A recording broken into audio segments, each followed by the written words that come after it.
Hello and welcome to the Younger Boomer channel. Today's date is June 20th, 2025, and on this day in 1837, Queen Victoria, at 18 years old, ascended to the throne of England. Her reign of 63 years was called the Victorian era, ushering in what is known as Victorian England. Also, on this day, in 1840, Samuel Morse patented the telegraph, and in 1975, the movie Jaws was released in theaters.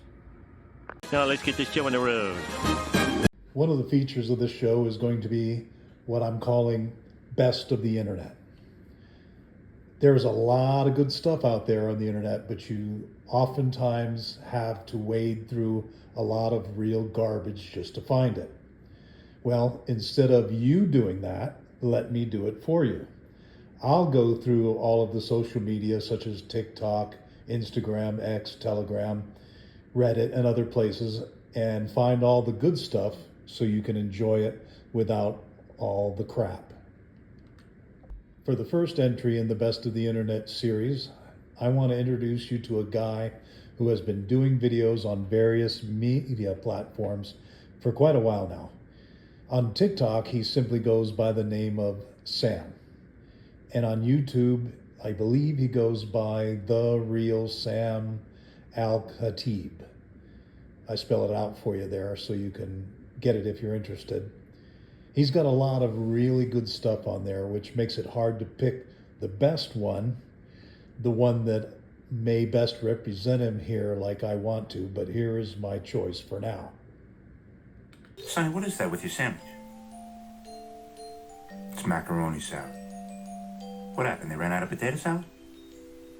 You don't have to eat that. Have some of mine. I want to eat it. Is this like a TikTok challenge or something? I like macaroni salad. Nobody likes macaroni salad. I don't have time for this. Macaroni without tomato sauce? What are we doing here? Unless you want that potato salad all over your soup, I advise you to stop talking. At least put some grated cheese on it. Tony. Forget I said anything. I just can't think of a side dish more unappetizing than macaroni salad.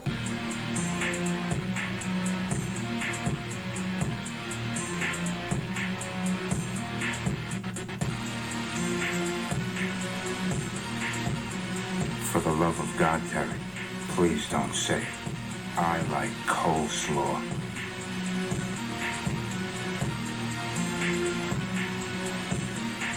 So I'll be doing the Best of the Internet on a regular basis for my viewers. It won't always be clips of one person. It might be skits and things that you can find that people do, and it might just simply be memes. Let me wade through all the garbage and get you guys the good stuff. But if you have TikTok or YouTube, I recommend you check Sam out.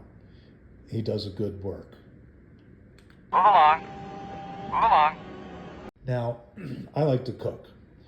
The reason I like to cook is, first of all, because I like to eat. Secondly, if you really like to eat like I do, you probably don't want to put something you like to do completely in the hands of someone else. Therefore, ever since I was a kid, I tried to learn how to cook, and I've always liked to do it. My preference is to cook things that I've never tried before or things that are actually difficult to make. The routine every day, trying to figure out what's for dinner and then having to cook it, well, let's just say I'm not too crazy about that. Here's a little recipe that I learned recently that has turned out pretty well. And I'm going to make it right now and show you guys how it's done. If you like seafood like I do, you will appreciate this recipe for pickled shrimp. Now, there are people suddenly selling jars of pickled shrimp. There's a company that's selling them on TikTok nowadays. But just from the looks of it, I can tell that it's basically just shrimp. A lot of these recipes, and the one I'm going to show you, have a little bit of extra flavor to them, I think.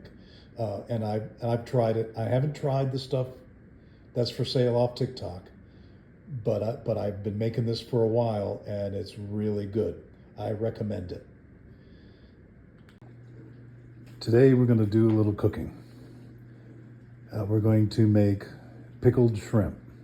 Now, when I say cooking, there's a little bit of cooking with the shrimp, but then the rest of it is just marinating, basically. Pickling, you might say. Just a side note, YouTube requires that if I get paid for anything, any paid sponsorship or anything that I show on my channel, I have to let them know, and I will let you guys know too. I am getting paid none of this for anything by anyone, but I'm not going to bother with trying to hide the labels either. If any of these companies want to sponsor me, I'll be glad to mention them specifically, and I will let you know that I am being paid for this. Anyway, back to the cooking. I have 2 pounds of large pink shrimp. Now, I'm only probably going to have enough space in my mason jars for about 1.5 pounds. So the other ½ pound goes to me, the chef, when I'm cooking. Kind of like a baker's dozen, you know. You need to have some sugar, but I use Splenda because sugar's poison. I avoid it at all cost. I have kosher salt here. You'll need some of that. Fresh dill. These are red pepper flakes that I made them myself. I also make hot sauce. I make my own hot sauce, and I'll probably do a video on that one of these days. And when I'm done with there's a lot of extra pulp from all the peppers and stuff in it. And I dry them up and make sure that they're minced up really nice, and I use them instead of pepper flakes. They're very hot, by the way. Very hot, it's concentrated. Apple cider vinegar. We have bay leaves here.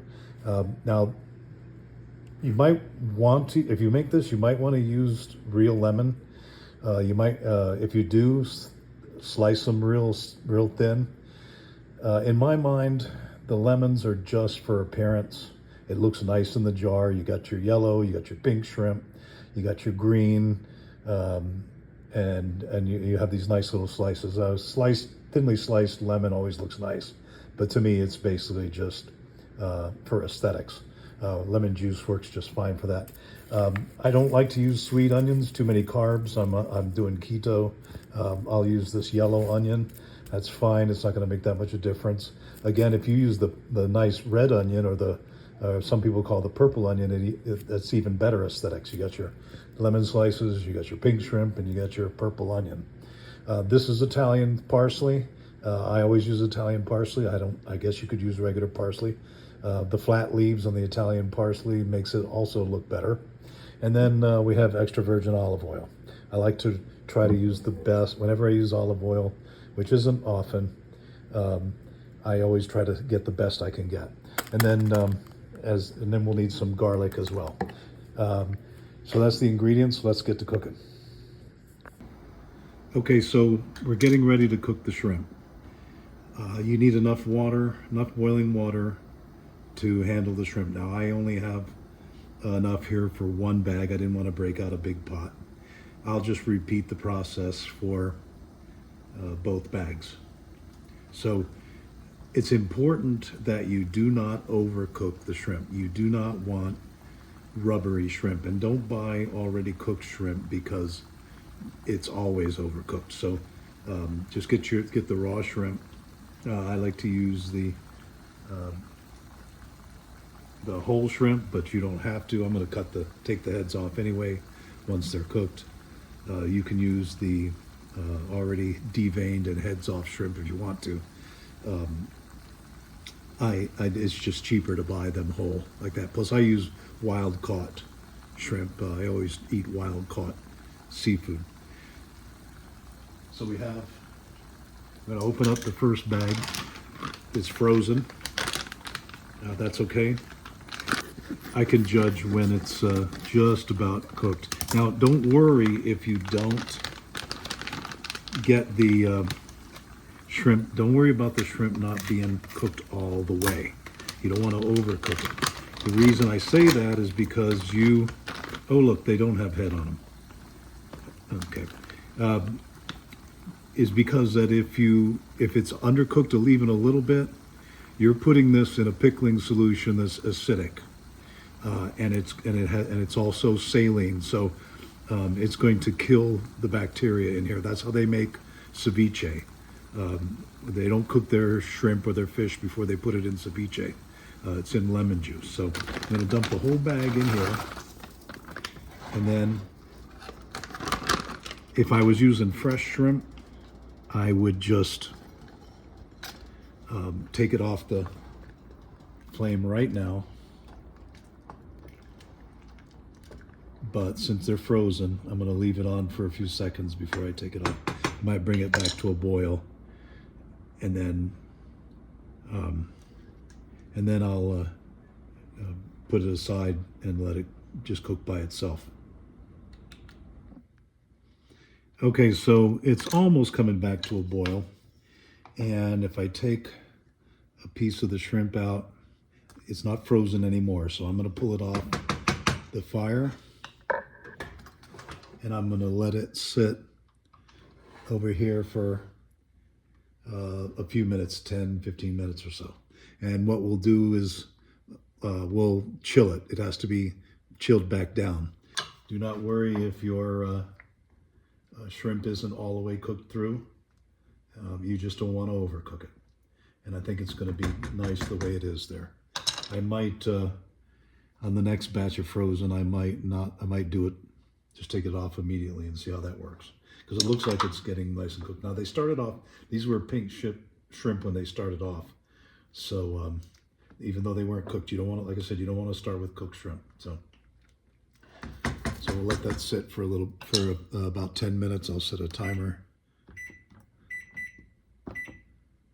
and we'll come back and I'll do the other pot. While we're waiting for our shrimp to be ready, we're putting 2/3 a cup of apple cider vinegar, 1/3 of a cup of EVOO. I like to try to get it all out of there as much as possible. 1 teaspoon of kosher salt. Sounds like my shrimp is ready. 1 package of Splenda, or 1 teaspoon of sugar, whichever you prefer. Let's get a little whisk action going here.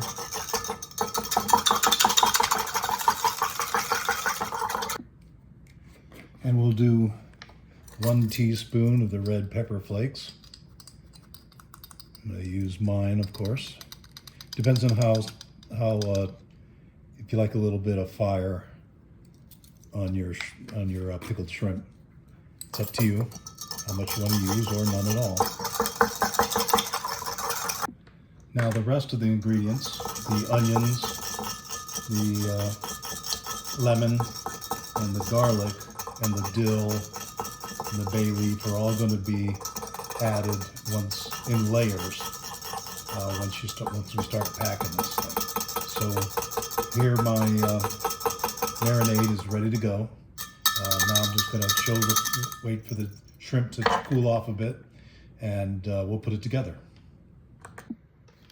Now here's a little trick I want to show you.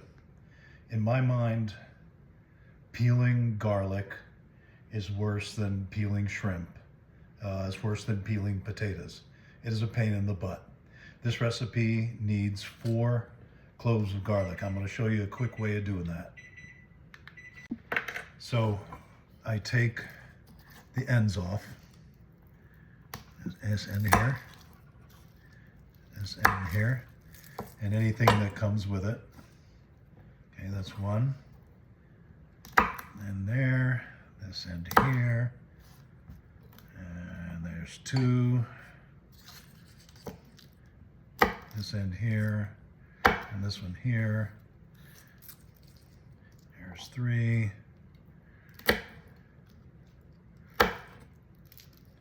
And 4. Okay, so the real trick is put this in a mason jar, like so. Put the lid on and vigorously shake it. You can see some of them are starting to come off now. I mean, it beats up the garlic, but you're going to crush it anyway. So you might have to do this more than once. Looks like I'm going to show you here. Okay, this one's clean. This one's clean. This one's clean. This one's got a little bit left on it. Let's see if I can coax it out. Yep, sure it is. And there you have it. Nice and easy. No muss, no fuss.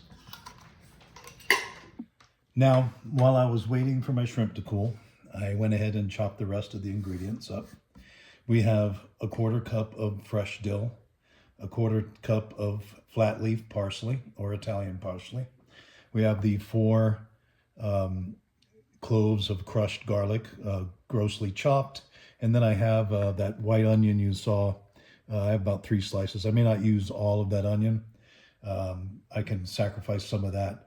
Onion's a very strong flavor, and I don't want my shrimp tasting just like onions. So, but I had that half an onion left over, so I just cut up most of it. Okay, my shrimp are cooled, and I want to show you something.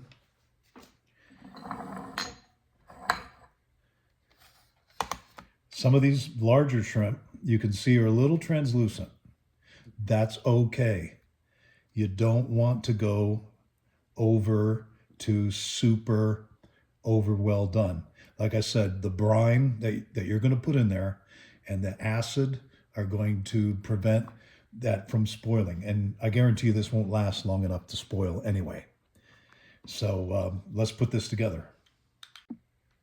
Now, when I make this, I don't worry about the layering too much, which comes first or any of that stuff. I also, one of my other wide mouth jars is busy.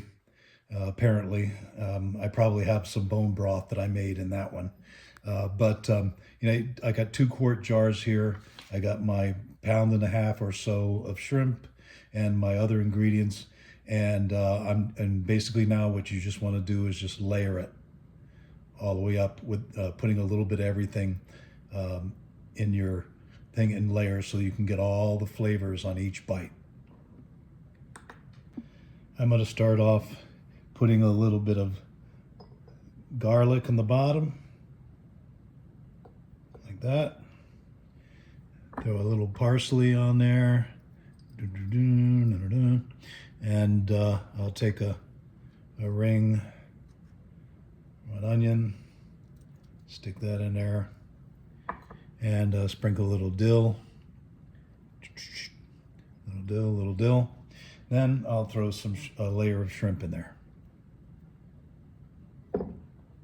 Try to get them so you can pack them in and kind of use their curl to get them to lay flatter and an even bunch. Okay, and then I'll do the next one.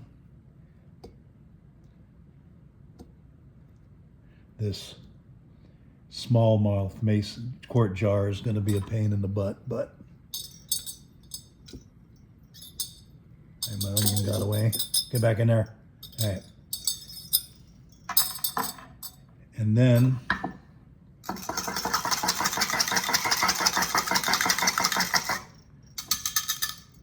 throw a little bit of the brine in it. You don't have to put much in it right away. If you need more brine, it's easy to make. You just take the same recipe and go over and just make it again. All right, so then we're going to go back to a little bit of the parsley, a little bit of the dill here, and boop, boop. I'm going to sprinkle a little bit of, just a little touch of lemon. A little touch of lemon. You can go overboard on the lemon. Don't do that. Don't go overboard on the lemon. Don't go overboard on the onion.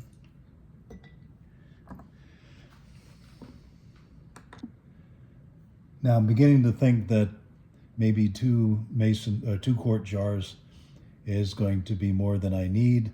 I might combine it into one.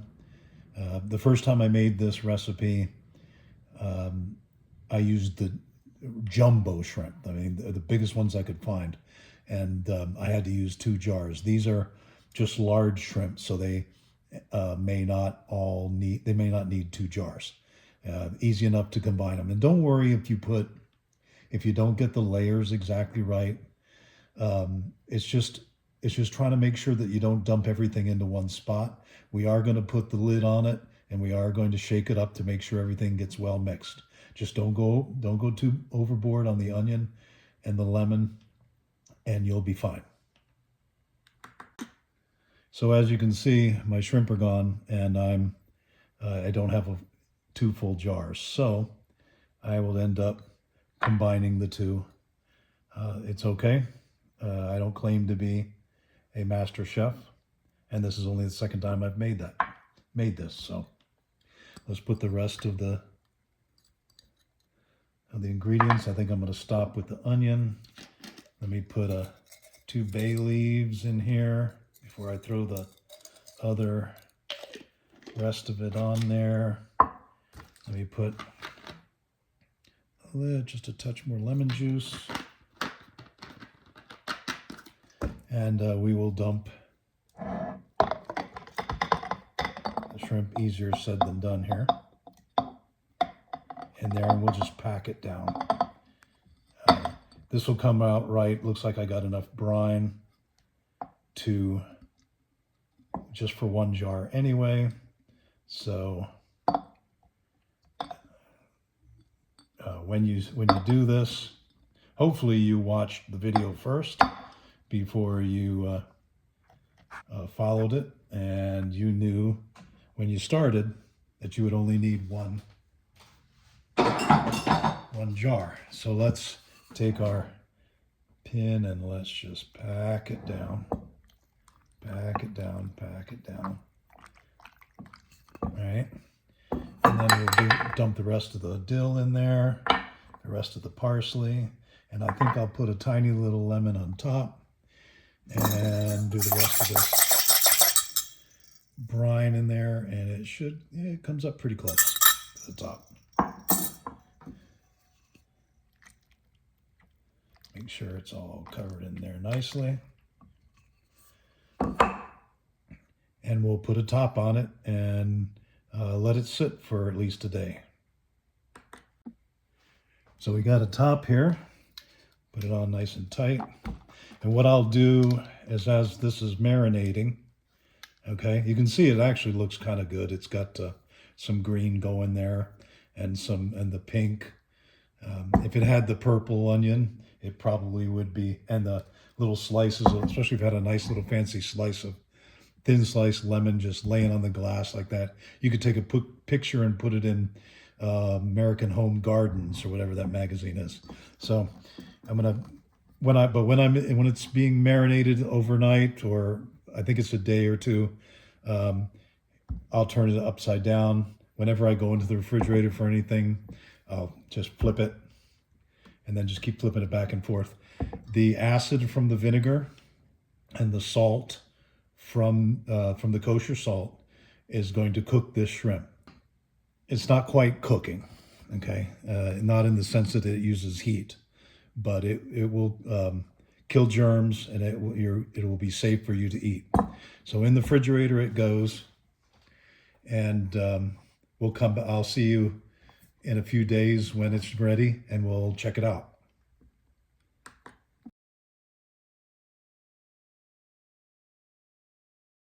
Next case. And now it's time for the youngster word of the day. Today's word of the day is brain rot. Okay, I know it's 2 words. Brain rot is defined as the consequence of spending too much time on random websites or the internet in general. On with it. Yes, get on with it. So I have this absolutely gorgeous pie crust that I really want to use, but I don't have anything really to put in it.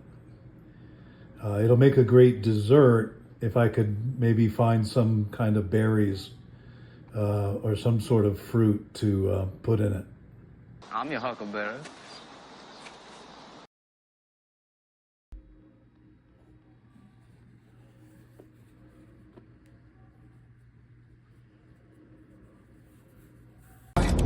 am very disappointed!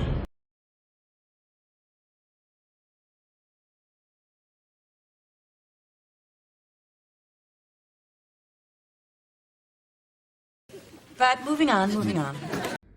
Now we come to a section that I'm going to be calling Myths Busted. This is where I will take common misconceptions and give you guys the truth. The first installment is the myth that sushi is raw fish. The Japanese word sushi literally means sour rice. Sushi, therefore, refers to the rice that you can top with various ingredients or fill with ingredients such as a sushi roll. You're basically saying it's a rice roll. The ingredients you could use could be almost anything: seafood, vegetables, and even spam. The actual Japanese word for raw fish is sashimi.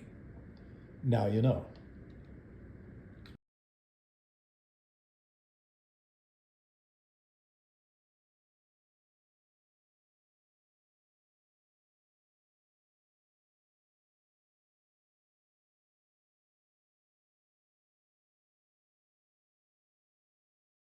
Moving on. Now I'm going to give you the top 10 list for this episode. I'm going to be doing top 10 lists every so often, and this is the first one. This one is about rock and roll songs. This one I'm starting off with is a really tough one. There are 20 some odd songs on this list that I believe should be in anyone's top 10.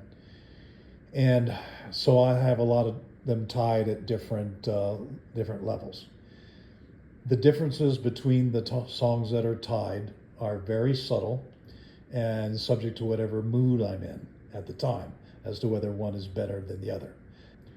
So here is my top 10 list of the greatest rock and roll songs ever recorded. I'm hoping that stills that I am using are going to be okay with these bands. We shall see. If you are watching this, it's because it hasn't been taken down and therefore still shots of the bands are acceptable to them.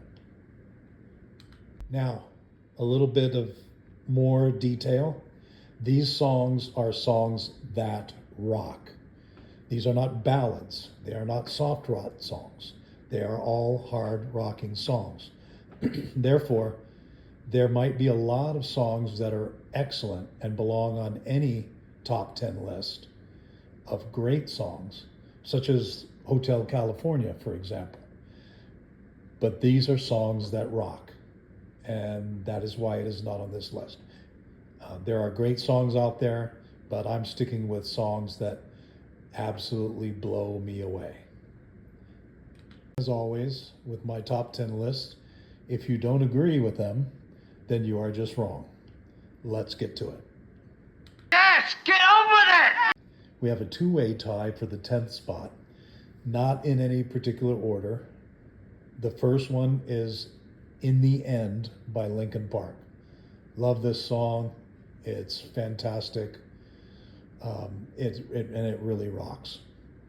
Tied with that is Sweet Emotion by Aerosmith. And we have a two-way tie again at number 9.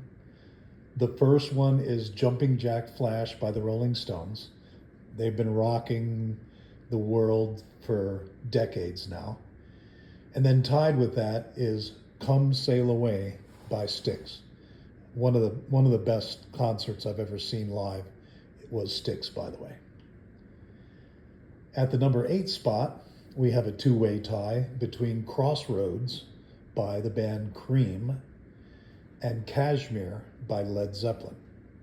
Both awesome, both rock. At 7, we have another two-way tie between Bohemian Rhapsody by Queen, and Gimme 3 Steps by Leonard Skinner.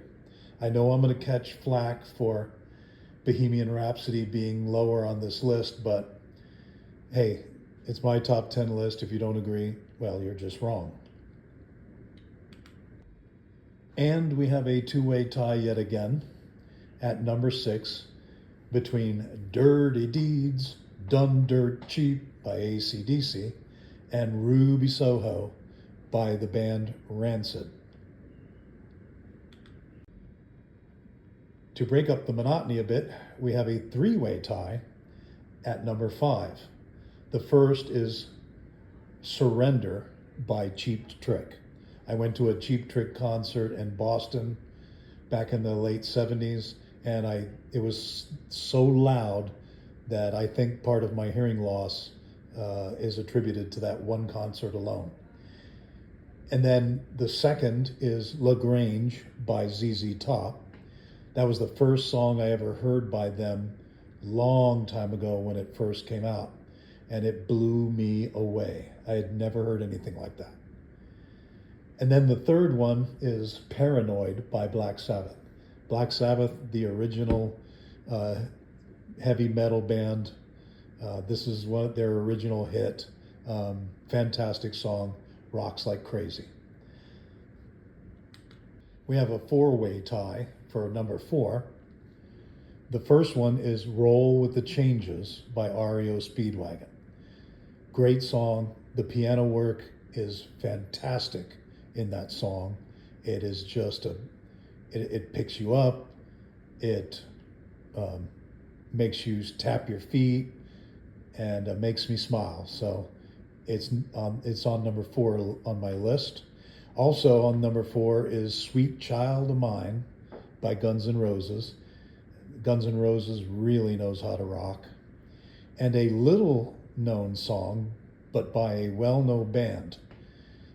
It is a song called simply J.A.R. It is by Green Day, and it is on, I believe, their Best Of album from a few years back. But before that, it was only available on the movie soundtrack to Angus, which is a pretty good movie. I enjoyed it. And the soundtrack of that whole movie is excellent.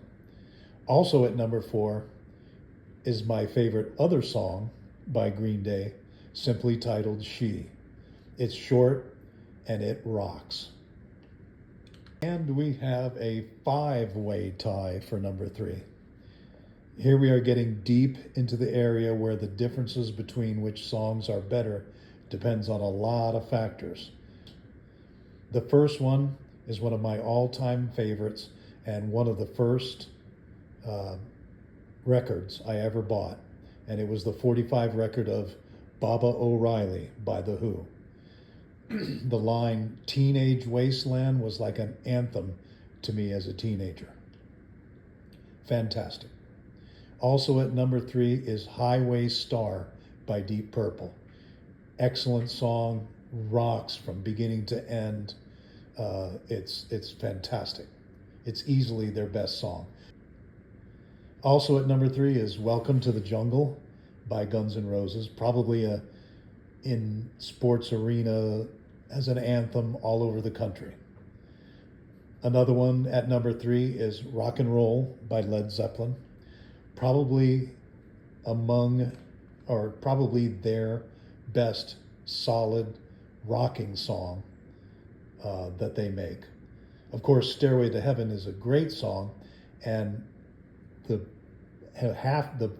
back half of it rocks quite a bit, but it doesn't rock continuously from start to finish. It is definitely on just about anybody's greatest rock songs ever, but it doesn't make this list because it starts off slow. And finally at number 3 is the famous Freebird by Leonard Skinner. Now there are no ties for the number 2 spot or number 1 spot. These spots are held exclusively by one song at each level. At the number 2 spot on the top songs that rock hard is the song Hot for Teacher by Van Halen. Perhaps that song wouldn't go over too well in today's culture, but there's no denying it's a song that demonstrates not just the very best of guitarist Eddie Van Halen, but his brother on drums, Alex Van Halen. The drum intro to that song is unbelievable. And at number one, the absolutely, undeniably greatest rock and roll song, and I guarantee you, here's a little hint, every single top 10 list, no matter what type it is, that has rock and roll songs, this song will be number one. That's just a little spoiler there. The greatest rock and roll song ever made is Shoot to Thrill by AC/DC. It's a shame that I can't play this song in its entirety on my page because AC/DC is notorious for removing their songs if they're not being paid for it. They are not alone in that, but and that's their right, but it is the best rock and roll song ever made. The lyrics are just rock and roll. They're rebellious rock and roll.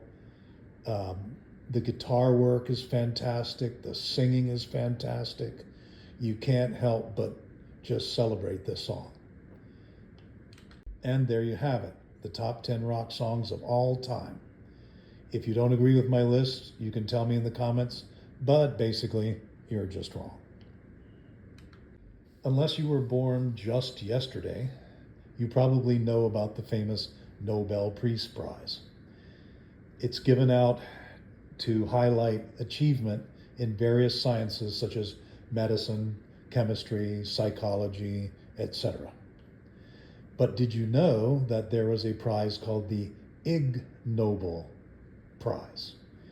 It is given out every year around the same time as the Nobel Peace Prize, but this is a satirical prize awarded to basically highlight the more odd, silly, and often questionable achievements in the same sciences. On a regular basis, I will be presenting you with the Ig Nobel Prizes that have been given out in the past. The first installment on this channel will be the 2021 Ig Nobel Prize, given to a team of researchers who won the award in transportation for determining by experiment whether it is safer to transport an airborne rhinoceros upside down. I have a feeling we're not in Kansas anymore.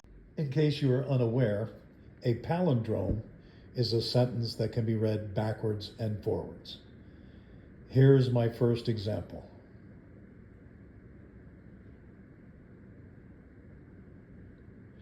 Speaking of palindromes, why isn't palindrome spelled like this?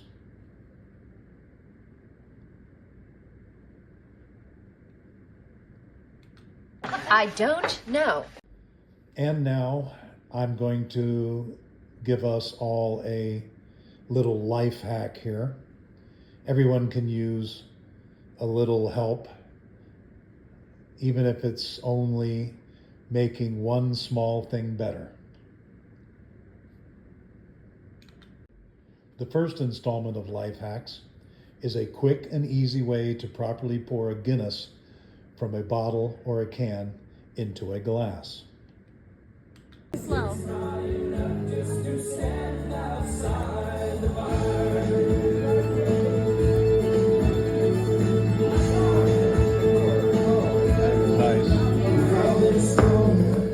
That's how you pour it. Slow it. Look at that. Can we go home now? I'm going to end all of my shows with a meme of the day, hopefully to leave you all with a laugh or at least a smile. And here is today's meme.